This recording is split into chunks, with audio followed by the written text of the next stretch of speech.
Queridos, que o nosso Deus possa nos abençoar de forma especial, continuando a nossa série de mensagens sobre o grandioso amor de Deus para conosco. Quero ter um texto de referência, deixar um texto aqui de referência para você que está nos assistindo neste momento, que Deus possa assim abençoar poderosamente a tua vida. Você é uma pessoa muito especial para Deus. E o versículo que eu quero deixar para nós meditarmos como base desta palavra, desta reflexão, é Gálatas capítulo 2, versículo 20, que Paulo ele diz assim: fui crucificado com Cristo, assim já não sou eu que vivo, mas Cristo vive em mim. A vida que agora vivo no corpo, vivo pela fé no Filho de Deus, que me amou e se entregou por mim. Observe que este versículo ele mostra alguns pontos importantes, que Paulo ele diz assim: eu fui crucificado com Cristo. Se Paulo está dizendo que foi crucificado com Cristo, agora ele está declarando que ele está vivendo inteiramente a disposição e a vontade de Deus, de Cristo, para cumprir o propósito de Cristo na sua vida, o seu chamado, o seu propósito, divulgar o Evangelho, anunciar as boas novas de salvação. Então pode dizer: olha, eu estou crucificado com Cristo, eu estou trabalhando para o reino, a minha vontade, a minha vida agora é para Cristo, porque Ele agora é que é o Senhor da minha vida.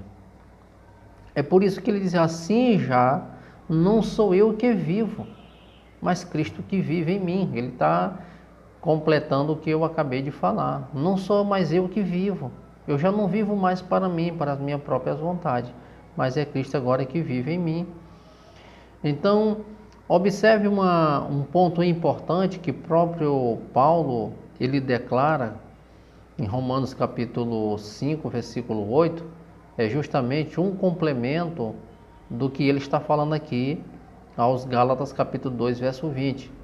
Em Romanos capítulo 5, verso 8, ele está dizendo assim: mas Deus, ele demonstrou o seu grande amor por nós, o seu amor por nós, que Cristo morreu em nosso favor, quando ainda éramos pecadores. Paulo está dizendo o seguinte: Deus, ele demonstrou o seu amor por nós. Cristo morreu em nosso lugar, quando nós ainda éramos. Por que Paulo está dizendo assim, quando ainda éramos? Porque ele está falando da atual situação dele e apontando como ele vivia antes. Antes eu estava condenado. Antes eu não podia louvar a Deus e proclamar uma liberdade em Cristo. Antes eu fazia o que eu queria. Antes eram os vícios que me dominavam. Só que Deus ele me amou quando eu ainda estava nessa condição de condenados, de fadado ao pecado, de escravo do pecado. Deus me amou quando eu ainda estava nessa condição. Cristo é o preço do resgate. Cristo é a moeda de troca. Deus ele demonstra o seu amor por mim quando nós ainda éramos pecadores. Então, se Deus me amou quando eu ainda estava nessa condição, muito mais agora Ele nos ama. O amor dele permanece em nós. E alguém pode me perguntar assim: pastor, Deus ama o pecador? Sim. Deus, ele ama o pecador. Esse versículo deixa isso bem claro. Mas o que é que aborrece a Deus? O pecado. Deus, ele não se une com o pecado. O pecado não agrada a Deus. Deus ama o pecador, mas Deus não ama o que ele faz. E aí que as pessoas elas precisam ter uma compreensão. Deus ele ama o pecador, mas o que o pecador faz aborrece a Deus. As tuas práticas entristecem a Deus. Vejamos, é como um pai. Um pai que ama o seu filho incondicionalmente, mas o pai não concorda com as práticas erradas do filho. E alguém pode dizer assim, mas a prática do filho errada anula o amor do pai por ele? Não. Ele continua amando o seu filho, ele só não concorda com o que ele faz. E é assim que Deus fez conosco, assim que Deus é para com o pecador. Deus ama esse pecador caído, desgarrado, sem paz, sem salvação. Deus ama ele. E a prova que Deus ama é que o projeto de salvação está escancarado, a porta da graça está aberta. E o que é que eu tenho que fazer, pastor? Romanos capítulo 8, ou seja, Romanos capítulo 9, o versículo 9 e o versículo 10 deixa isso bem claro. O versículo 9 diz assim: se tu crê com teu coração, isso é graça, se tu crê com teu coração que Jesus Cristo morreu e ressuscitou dentre os mortos, tu serás salvo. Eu só preciso crer, você só precisa crer.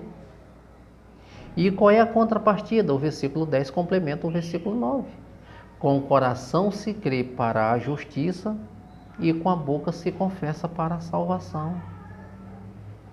E o versículo 13 do capítulo, melhor dizendo, essa referência está no capítulo 10 de Romanos. Eu me equivoquei no capítulo, é o capítulo 10, versículo 9 e versículo 10. Porque o versículo 13 desse mesmo capítulo 10 diz assim: todo aquele, não é todos, é todo, porque é individual. Eu preciso fazer a minha parte. Eu preciso tomar a minha decisão de ir para Cristo. Então é algo individual. Todo aquele que invocar o nome do Senhor será salvo. Observe que sempre vai partir de nós uma decisão. Se tu creres, se tu confessar, se tu invocar. Então sempre vai partir de nós. Não deixa e não se apoie naquela questão de assim, quando eu morrer, Deus vai me colocar num bom lugar. Ei, filho, a decisão de você ir para o bom lugar é sua. Por quê? Eu vou te explicar. Porque o que você não podia fazer, Deus fez por você. Você não podia pagar o preço. Você não podia pagar a dívida por si só. Então Deus ele projeta e ele envia Jesus. Jesus ele veio, fez o que você não tinha condição de fazer, que foi morrer no seu lugar, pagou a tua dívida. A Bíblia diz que Cristo, quando estava morrendo lá na cruz, o véu do templo se rasgou do alto a baixo.